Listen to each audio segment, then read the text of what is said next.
when I think about green infrastructure, I know the money is about resiliency and the money is about flooding, but green infrastructure is so much more than that. Green infrastructure is the connections and the transfer of biological data and DNA. So when you think about green infrastructure, you need to think about hubs and corridors. What's the connectors? And we have a lot of natural connectors out there and a lot of opportunities to change things into connectors like FPL corridors, like the solar fields.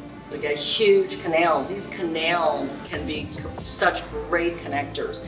And you know, when I was with the Nature Conservancy, we struggled with what's a corridor, what defines a corridor, but it all depends on what species we're talking about. So a little stream can also be a connector for that little frog species or whatever. So when we're talking about resiliency, we're not just talking about the storage of water and the treatment of water, we're talking about the biological transfer, right? And trying to maintain our whole habitats. So we should be looking at our parks, you know, the things we've already set aside, the public properties we've already set aside, and looking at natural connectors for that.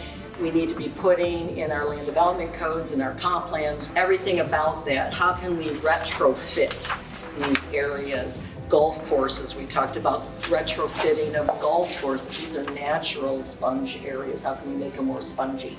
And then connecting them so that they actually are a resource and not just, you know, we think of them as this, you know, pesticide, herbicide, grassed area. How can we connect what we have, because we don't have the money, we don't have the land to set aside big old chunks and say that's it.